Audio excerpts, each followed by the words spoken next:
Well, we have work to do. There'll be 3 for tea. I've arranged some things to happen. I've asked Mr. Gruber to have this room screened off for us. I especially asked that he would wait on us. As I said, we have work to do. Here's a few dollars, Paul, for whatever strain I put you to. Thank you, Mr. Blake. Wait, did you say strain, Mr. Blake? I'm going to ask you to do some rather strange things. Are you a good actor, Paul? Well, I often tell the young waiters that our job is pretty much an actor's job. I'm sure you're a very good one. Now, our guest today is my niece, Diana Colvin. You know Miss Colvin, don't you? Oh, yes, Mr. Blake. Everyone knows Miss Colvin. And her fiance, that's still a secret, Mr. Osterman. Which Osterman, sir? Roger Osterman. You know him. Oh, yes.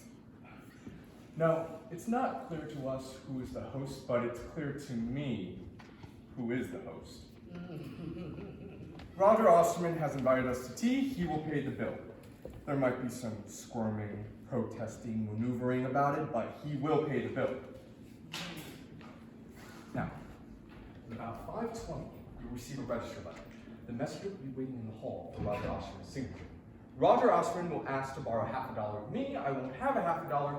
He'll then turn to ask a $50 of you, and you won't hear him. I beg your pardon, sir. Oh, that's actually really good. He will turn to ask a $50 of you, and you won't hear him. Your face will be buried in your handkerchief or something. Do you have a cold, Paul? Well, no, sir. We're not allowed to serve when we have colds. Oh, well, you're going deaf. That's too bad. But you won't hear him.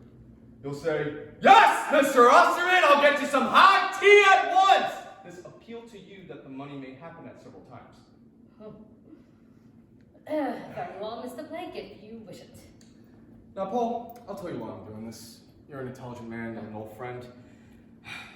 My niece is going to marry Roger Osterman, and I'm delighted that my niece is going to marry him. He's a very fine fellow, and what else is there about him, Paul? Well, sir, it's understood that he is very rich. Exactly.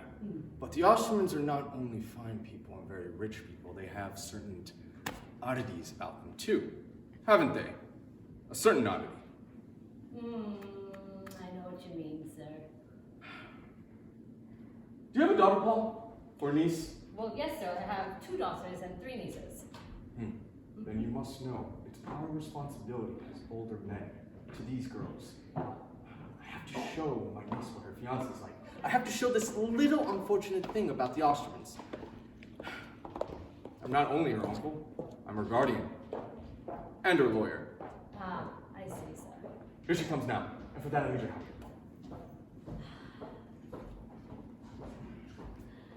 Good afternoon, Miss Colvin. Good afternoon, Paul. Will you have tea, Diana? Yes, I will. Aren't you going to kiss me? No! I'm furious at you. So furious I could just cry. You've humiliated me. So ashamed I don't know what to do. Uncle Edward, how could you do such a thing? What, dear? I just heard that. I've heard that you've been asking the Ostermans about how much allowance Roger will give me once you're married. And you're making some sort of difficulty about it? Edward, the 20th century! As a some poor little goose can really found the country. Oh, I could die, I swear to you, I could just die. Sit down, Diana. Diana, I'm not an idiot. I don't do things like this by women fancy. What's perfectly absurd. I mean, all those silly side columnists keep writing every morning that I'm one of the richest girls in the country. Is that true? Well, then I won't need to take a cent of the Osterman's money, will I? And I won't take a cent, not a cent. What? Well, I won't have to. What kind of marriage is that? You'll be making an enormous mistake, Diana, and it'll cost you a lot of suffering. What do you mean?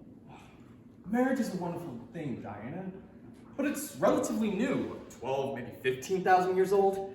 It brings in some ancient pre-civilization elements, hence difficult to manage. It's still trying to understand itself. Uncle Edward, please. About 100 years ago, a wife had no money of her own. All if she had any became her husband's. Think that over for a minute. Billions and billions of marriages where the wife had not 1 cent, but she must ask for it.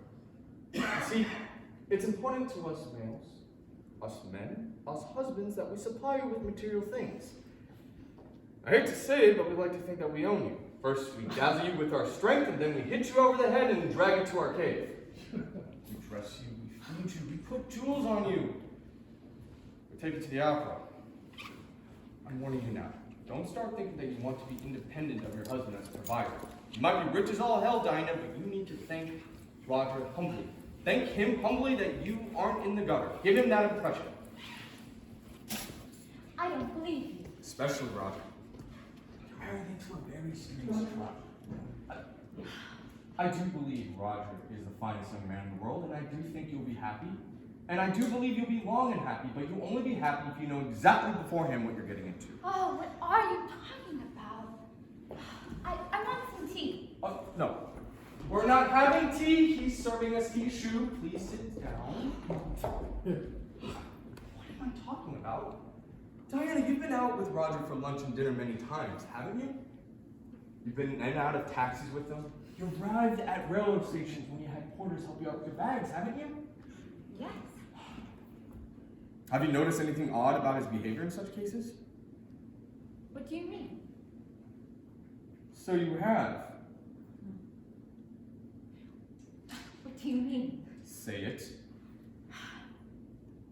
I love him. I know, but say what's on your mind. No, it's a little fault. How little? I can gradually correct him a bit.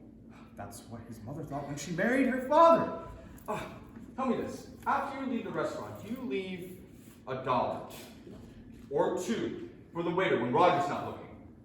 Do you hear Taxi shouting indecencies as he walks away?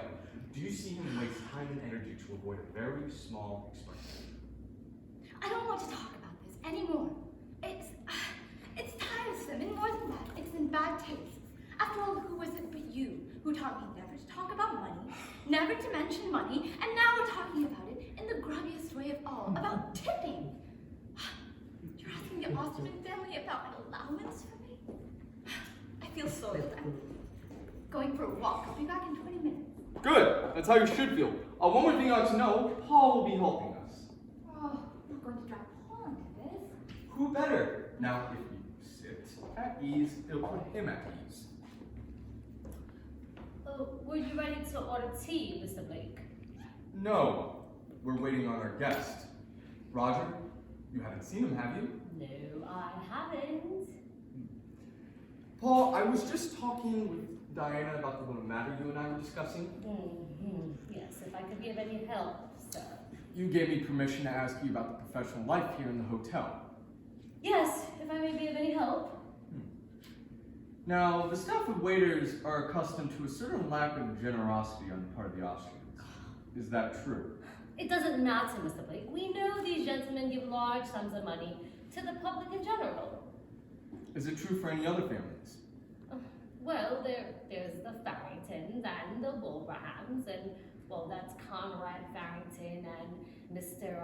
Astor Farrington. With Mr. Ludovic Farrington, it's the other way around. Oh, so every now and then these families produce a regular spender. Yes, sir. Now, do the waiters have a nickname for the less generous types? Well, yeah, the younger waiters do, but I wouldn't want to repeat it. You know how serious I am, Paul. I wish you would. Well, they call them cement hands. What? Cement hands! So what you're saying is they can give hundreds and thousands, but they can't lift their finger in their pocket for a quarter or a dime? Yes, sir. And Paul, is it true that the wives of the Austrians leave a little something the wives of the Farringtons, the Willinghams, and the Ostermans. Yes. Yes. Mrs. But I won't mention any names. Sometimes sends me something in an envelope the next day, yes. What they can do? Can they do it well? Yes, but perhaps I should tell you a detail. In recent years, the gentleman merely sign a waiter's check and leave a tip for the waiters in writing. What they can do? Mm-hmm. But can they do it well? Pretty well. You see, but what they cannot do is... Put their hands in their pockets. Thank you, Paul. But I must ask you something else. As they're sitting in their chair, the moment approaches, they start to get nervous. Their forehead gets moist. Yes, sir. They stop having conversations with their friends, and then they start to quarrel with you. I'm sorry to say so, but yes. Thank you very much, Paul. You're very welcome, Mr. Luke. How can you be this way about it? Explain it to me. I mean, how can such a wonderful and generous young man be so mean in little things? Your future mother-in-law was my wife's best friend. Catherine Osterman has given her husband 4 children. She runs 2 big houses, a staff of 20 at least. Yet every expenditure she makes on the account goes through her husband. She signs for everything, writes checks for everything. You would not believe the extent to which She has no money of her own. In her own hands. Her husband adores her. He can't be absent from her. He would give her hundreds and thousands, but she must ask for it. He wants that picture that everything comes from him. Why? She must go through the most childish subterfuges just to get a little money in cash. She buys dresses and returns them for $100 in bills. She doesn't want to do anything underhanded, but she wants to do something personal. Small and friendly and personal. She can give millions to blind children, but she can't give hundreds to a maid's daughter. Now, you say you have money of your own, yes, but I want you to have an allowance from Roger that you can keep him accounted for. Money to be human, not as a housemaid or a beautiful dressed Osterman or an important philanthropist, but as an imaginative human being. And I want that money to come from your husband. It will puzzle him, bewilder him, and distress him, but maybe he'll understand the principle of things. But how do you explain it? I don't know, but I want you to learn it right here, today. Is it a sickness? Uncle Edward, A defective character? Roger has no thoughts. Whatever it is deep, deep and irrational. For Roger, it's hard to part with 25 cents as it is for someone to climb a skyscraper, or to eat a frog, or to shut up with a cat. Whatever it is, it proceeds from fear. And whatever it is the incorrect relation to what? To Mr. Osterman has just come into the hall, Mr. Blake. Thank you, Paul. Incorrect relation to what? To material things, the circumstances of life, everything. Diana, joy and angel of my life. Uncle Edward, 10 minutes past 5, I've got to make a phone call to Mother. I'll be back in a minute. Mother and I are setting up a fund. I'll tell you all about it. Uncle Edward, what are you feeding us? Oh, we haven't ordered yet. We are waiting on our host. Am I your host? Very well. You've forgotten that you invited us to tea, didn't you, Diana? You distinctly Who said you distinctly said. Really, Diana, we can't let him run away from his responsibilities like that. Uncle Edward, we accept with pleasure your kind invitation. You called me and told me to convey your invitation to Diana. Diana, thank Roger for his kind invitation. Gentlemen, please do be quiet. The fact is that I plan this party and you are both my guests. So, Roger, hurry and do your telephony and then come back. You're an angel, Diana. Tea with rum in it, Uncle Edward? Chop chop. Oh, come here. Poor boy. Why am I a poor boy? Well, you are.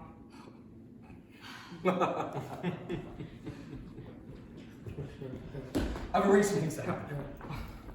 You're gonna spill some tea on your dress. No, chocolate from the chocolate eclair. What? But you're gonna need to clean it up in the ladies' room. Quickly, open up your purse. Give me all the change. Why? You're gonna need 50 cents to clean it up. Well, you're also going to need to borrow 50 cents from Roger. Give me your purse. Uncle Edward, you are a devil. 50 cents a piece, 3/4, dimes. Oh, good. No dollar bills. Uncle, I don't believe in putting people to death. Ah, it's simply a demonstration. Oh, I need a demonstration. Well, it's suffer enough as it is. Oh. Haven't you forgotten we're trying to learn something? Is it a sickness or a defective character? Don't say it! And there's something else I want you to notice too. Every subject that comes up in conversation. What? To grab your attention to it, I'll drop something. Every subject that comes up in conversation that has some sort of connection towards money. But that's all you and I have been talking about. Tell them I'm to go crazy. Oh. Yes, it's contagious. Uncle Edward, are you trying to break up my... No, I'm trying to save it, to ratify it. How? With understanding. Oh, there you are, Paul. 3 for tea, a can of rum, and a chocolate eclair from Miss Cole. Okay. No, but I hate chocolate eclairs. All right. Oh, Paul, Yes. remember, you're going to lay the check right beside Mr. Osterman. Yes, sir. Thank you, Paul. Now, we must play fair. If I catch you cheating, I will stop the whole thing. Diana, you dropped your hat. All is settled. It's really very exciting. Mother and I setting up a fund where there's a particular need. Well, what is it, Roger? Guess where Mother and I are going tomorrow? Where? To the poorhouse. Uncle Edward, do be careful. Goodness. In fact, we're going to 3. Now, Mother's already been to 30 in England and France and Austria. I've been to 10. We're doing something about them. We're making them attractive. Lots of people come to the ends of their lives without pensions, without social security. We're taking the curse off destitution. Taking the curse off solidity. Now, we're beginning in a small way. Mother's giving $2 million, and Uncle Henry and I are each giving $1 million.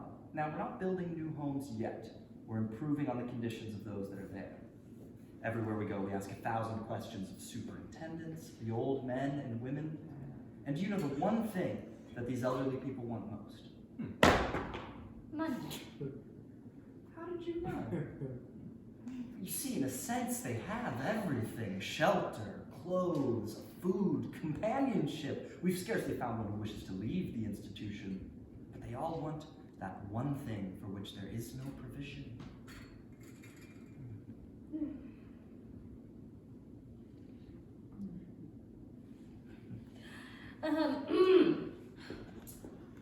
A letter has come for you, Mr. Osterman, by special messenger. Will you sign for it?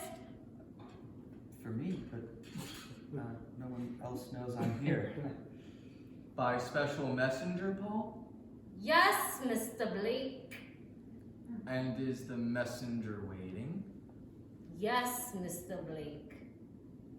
Roger, the messenger is waiting. What? 50 cents for the messenger. But I don't think this is for me. Oh, let me see. Roger Osterman, Georgian room, etc. Yes, I think it's for you.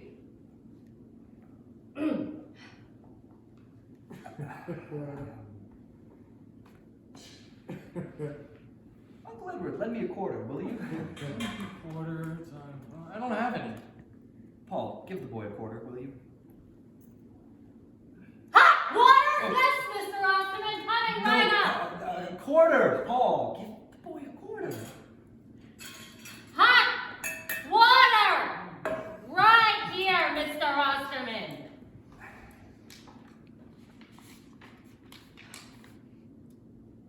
It's from you. You say you'll be here. Here you are. Well, if the messenger boy is from your own office, you can give him a quarter.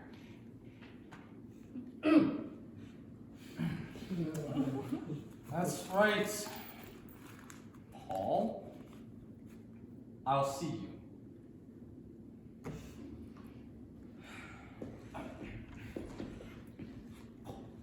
What's up? It's hot in here.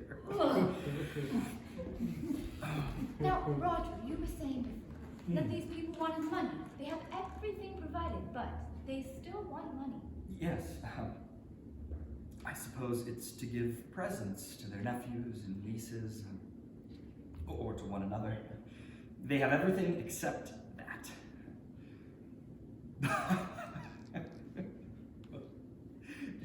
You know, I think the reason Mother became so interested in all this was... Anyways, she's interested. What were you going to say, Roger?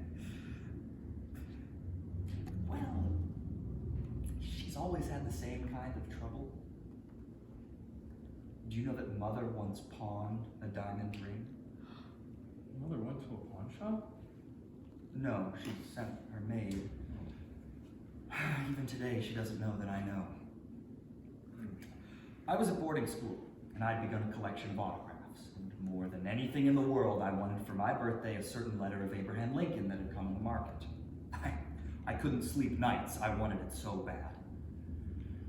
But Father thought it unsuitable for a 15-year-old to get so worked up about a thing like that.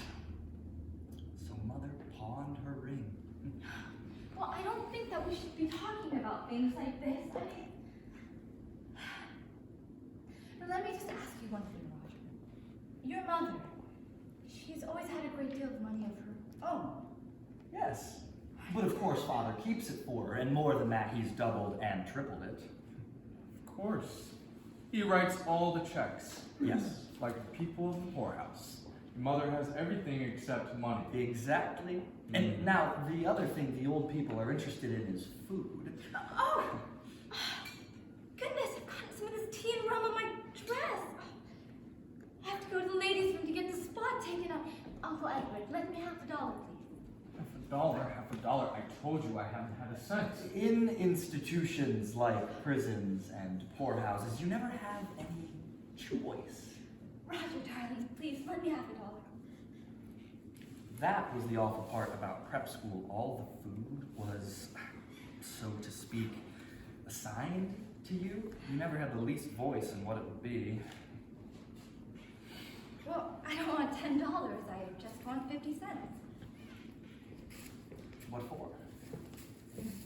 To get the attendant in the ladies' room. 50 cents?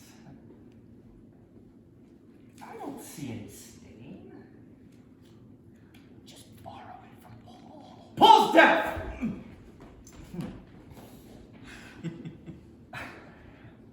Roger, do look into your pockets and see if you haven't got 50 cents. No, it's perfectly all right. The stains got away. Forgive me, I'm sorry. I've made a fuss about nothing.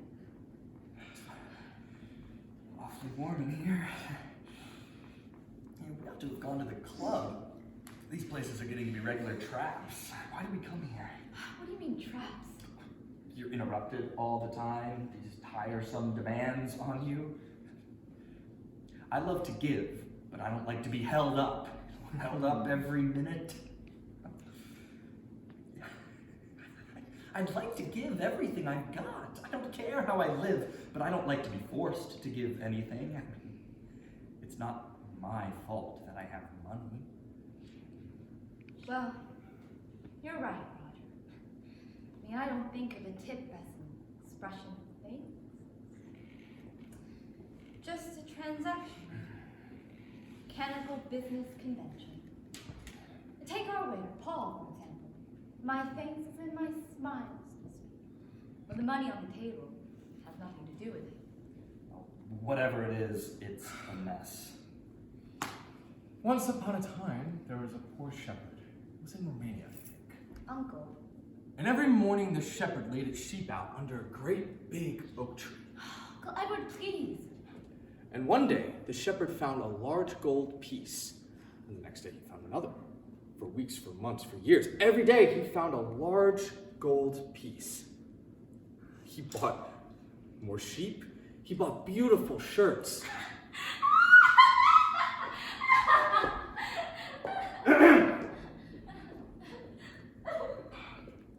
Now, the other villagers didn't seem to find any gold pieces.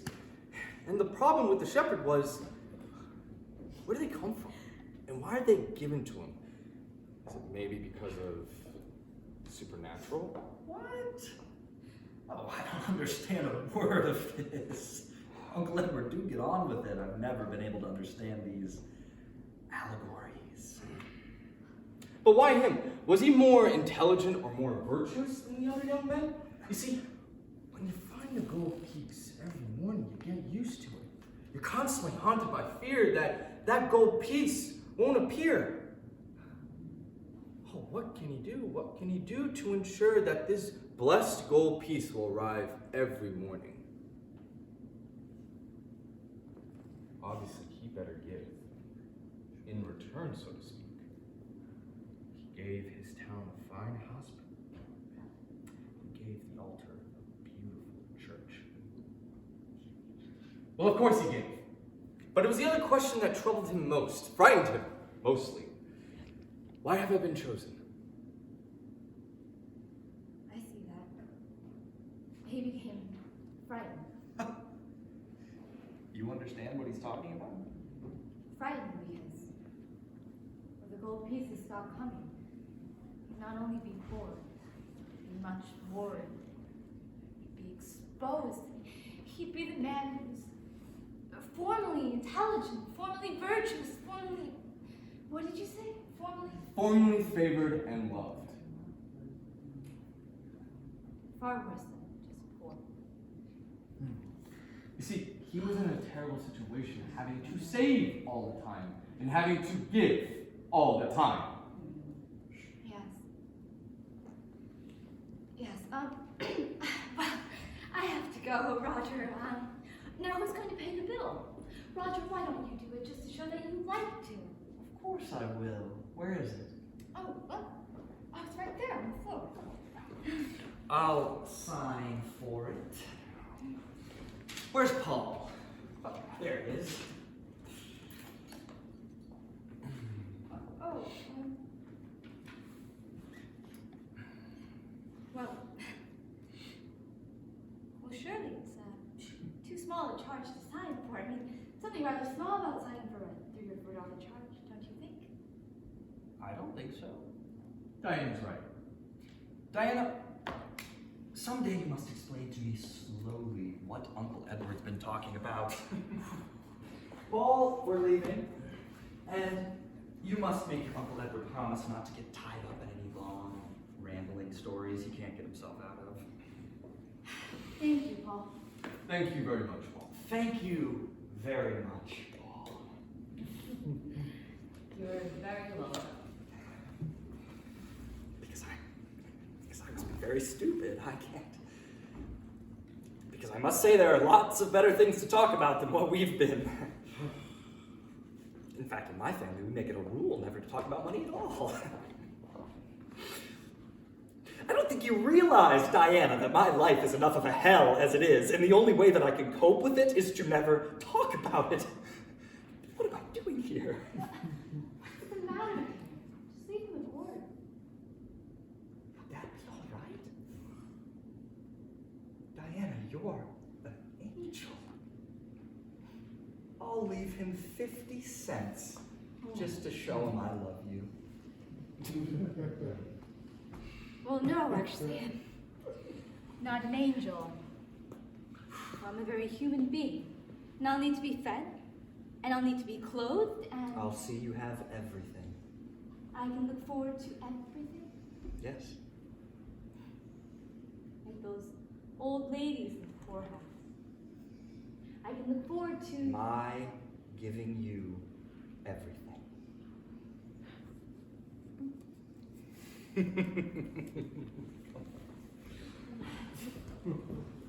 Oh, I dropped a glove.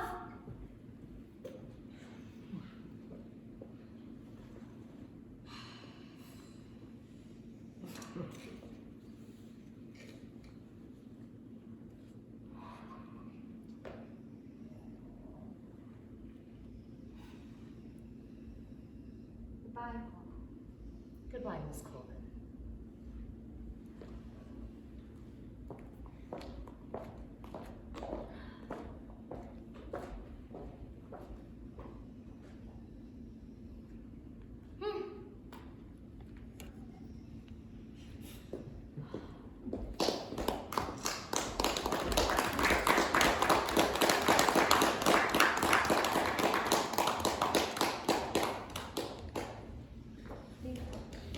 Woo!